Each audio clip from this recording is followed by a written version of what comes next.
para o outro do planeta têm sido constantes desde tempos remotos. Migramos desde nossas origens, ascendendo desde as planícies africanas às terras europeias. Nossos ancestrais cruzaram o Estreito de Bering, se deslocaram para os centros urbanos das grandes civilizações, Egito, Mesopotâmia, Indochina, Europa e, finalmente, América.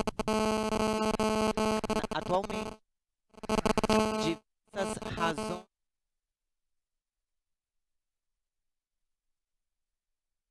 dificuldades econômicas, salvar a dignidade pessoal, opinar livremente ou simplesmente pensar.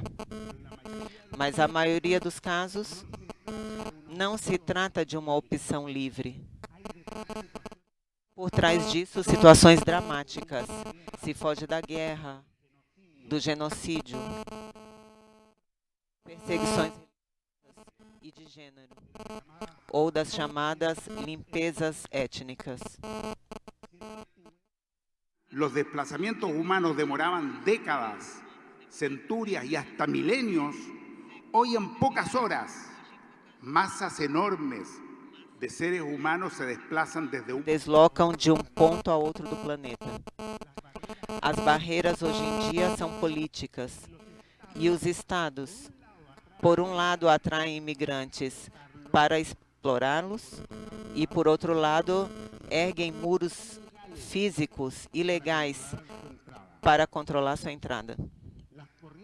As correntes migratórias do sul para o norte são cada vez mais massivas, gerando guetos de pobreza, nos quais milhares de pessoas sobrevivem em condições infra-humanas, no melhor dos casos, recebendo salários de fome. Em todos os lugares, os imigrantes sofrem permanentemente as consequências da discriminação. E a isso se acrescenta a imediata suspeita que cai sobre eles por professar determinada religião ou por vir de países invadidos e ocupados, que logo são marcados como berço de terroristas e assassinos. Trata-se de migração estrangeira ou migração interna proveniente do campesinato rural. Em todos os casos se verificam atropelos, violação aos direitos humanos, exploração econômica e discriminação. O Estado Nacional sobrepassado não pode responder às demandas da população e a imigração gera uma pressão adicional. As estruturas de saúde e de educação cada vez mais deficitárias. A gigantesca onda migratória atual, principalmente a partir da África e do Oriente Médio para a Europa e da América Latina para os Estados Unidos, está profundamente ligada a dois problemas que caracterizam esta época e sobre os quais quero me deter por um momento: a pobreza e a violência. Com relação ao primeiro, é claro para todos que as teses que sustentavam que a globalização econômica, por simples ação de mercado, elevaria o nível de vida dos mais pobres, fracassaram estrondosamente. O atual modelo gerou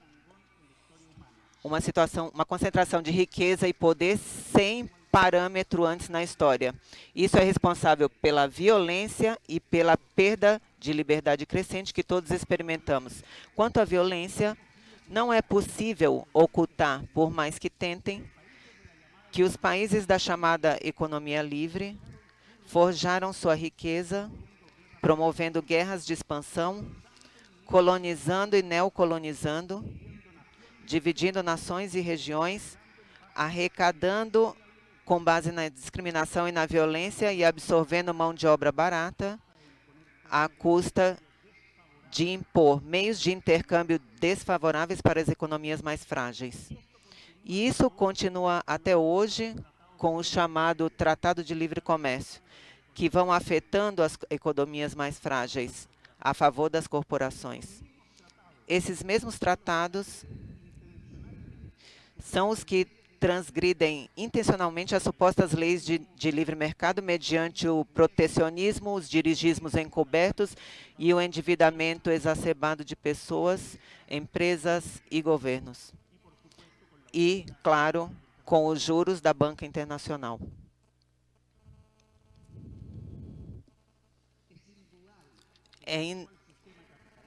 É indubitável que o atual sistema capitalista é mais rentável especular do que produzir. E é melhor negócio endividar as pessoas do que gerar empregos.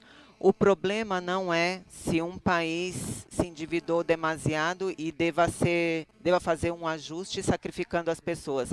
Aqui o problema é que o atual sistema capitalista não funciona. Trata-se de um sistema de usura financeira global, ao que ninguém coloca freios. Se não se resolve a contradição entre a distribuição de renda e seu correlato financeiro, que é a especulação, e a usura, que termina em ajustes, desemprego, recessão, empobrecimento de regiões, marginalidade e desigualdade, vamos enfrentar uma crise terminal que fará colapsar o sistema econômico-social, trazendo consequências nefastas para a população. O sistema político, constituído por democracias limitadas e governos corruptos, não é capaz de enfrentar a globalização que se estende às custas da diversidade e autonomia das populações, da identidade das culturas e suas culturas. É justamente o fracasso desse modelo concentrador, controlador, especulador e globalizante que detona a imigração. Assim como a pobreza, devemos considerar a guerra e o terror como uma segunda causa das migrações. Mais de 2.500 guerras foram registradas na história humana em que milhões de seres humanos morreram. Essa estratégia de morte permite capturar, por meio da violência armada, os bens sociais e encobrir esses fatos com motivos religiosos, geopolíticos e humanitários. E a indústria da guerra continua crescendo, e isso não vai parar enquanto a venda de armas continue sendo um dos negócios mais lucrativos que existem, e no qual estão envolvidos, sobretudo, as grandes potências. Uma economia perversa, movida principalmente pelos 5 membros permanentes do Conselho de Segurança das Nações Unidas. Essas guerras e ameaças para a população civil significaram a fuga de milhões de desesperados que tentam salvar-se arriscando sua vida em travessias incertas. Síria é apenas o último rincão de uma longa cadeia de sofrimento e horror.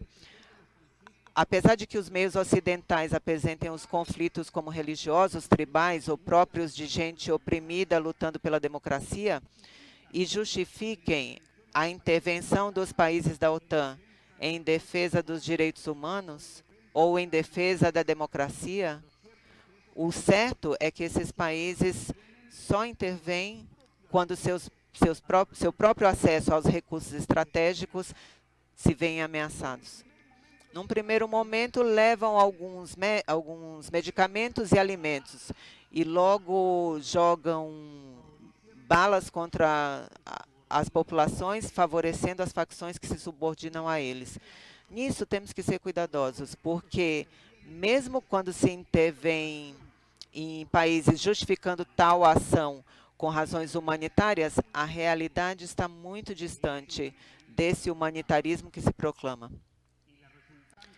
E o resultante dessas ações salvadoras, supostamente, são novas ondas de imigrantes. Finalmente, para além dos fatores que detonam as migrações, não há grandes diferenças entre o que vive, em termos existenciais, aqueles que migram da Síria para a Europa ou os que fazem isso desde o Peru, Bolívia, a Chile, ao Brasil ou aos Estados Unidos. Seus desejos e sonhos são similares. Todo aquele que migra fazem isso imaginando um novo lugar onde será possível ter uma vida melhor. E, em muitos casos, poder ajudar os familiares em seus lugares de origem. Quem migra quer mudar sua situação de vida e afastar-se da violência que sofre. Quer continuar cultivando as tradições de seu país de origem e contribuir com seu esforço e talento para a vida comunitária do lugar. No entanto, e apesar dos desejos de quem migra, a maioria deles encara a frustração, a desesperança. As coisas não acontecem como imaginava e sua via não dá esse salto da escuridão para a luz com o qual ele sonhava. Se vive um profundo sentimento de desenraizamento, de perda dos vínculos familiares e culturais, e se compensa com tentativas de adaptação que aprofundam o desenraizamento. Diferentemente dos capitais, que circulam livremente pelo mundo, os seres humanos se veem impedidos de ir de um país a outro. E para fazer isso, tem que se humilhar, pagar e arriscar sua vida. Se queremos dar uma resposta a esse drama, devemos compreender que nenhum ser humano é ilegal e que se devem abrir as fronteiras ao livre trânsito das pessoas entre os países.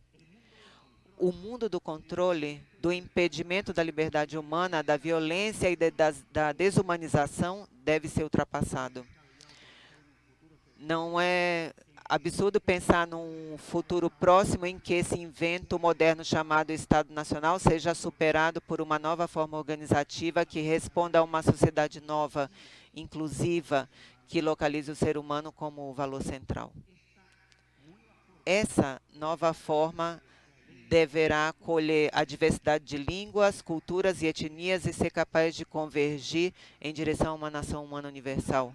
Uma boa política de migração é aquela em que não há diferenças de tratamento. Um país que trata mal seus imigrantes é um país que também trata mal seu próprio povo.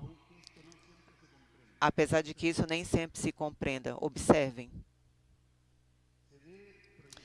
Deve-se projetar uma sociedade baseada na solidariedade e na reciprocidade para fortalecer os laços afetivos entre as pessoas e produzir uma mudança de valores e estilo de vida. Para que isso seja possível, uma mudança profunda deve operar no interior de nós mesmos, em nossa família, em nosso meio imediato. Não se trata de falar de solidariedade de maneira declamativa, mas de reconhecer a violência que já está entre nós. Se trata de erradicar o ressentimento e a vingança em nossas vidas e tomar contato com uma profunda espiritualidade capaz de inspirar os melhores sentimentos e ações em direção a outros. Trata-se de exercer a solidariedade na própria família, no bairro, no lugar de trabalho, ali nas relações diárias de vizinhos, estudantis e trabalhistas. Nos encontraremos com os imigrantes e, junto com eles, temos a possibilidade de construir uma sociedade nova que supere o ódio, o racismo, as divisões, criando redes de comunicação conjuntas que deem testemunho de nossa humanidade. Quando me comprometo com outros, quando vou além de meus problemas pessoais e me oriento a construir um mundo melhor, quando redescubro a solidariedade para além do individualismo desenfreado, quando multiplico as ações que não vão em meu próprio benefício, mas no de outros, quando rejeito os valores e prestígios dessa sociedade cruel e materialista, para colocar o olhar e o coração em direção àquele que sofre discriminação, então me humanizo e te humanizo. Quero encerrar com a seguinte reflexão. Não é útil continuar buscando culpados. É chegado o momento de nos tornarmos responsáveis. Nossa sociedade está colapsando. E não importa quem são os culpados. Pouco importa se aqueles que deveriam velar por nosso presente e nosso futuro nos traíram. O que importa é saber que a mudança depende de nós mesmos. Somos nós os que devemos transformar-nos para viver de outro modo. Não se trata de salvar nosso planeta. Nós somos o próprio planeta. Nós somos sua vida, sua mente e seu espírito. Somos a vida que emergiu das águas. Somos o peixe que quis ver o sol. Somos o primata que se colocou de pó e que quis pensar.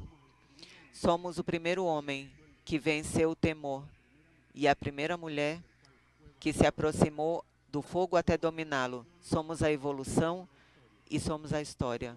Somos os descendentes dos que uma e outra vez mudaram sua vida e mudaram o mundo. Somos os filhos da espécie humana. Pudemos antes, poderemos agora. Obrigado. Gracias, Tomás. Y agradecer a Khadija, a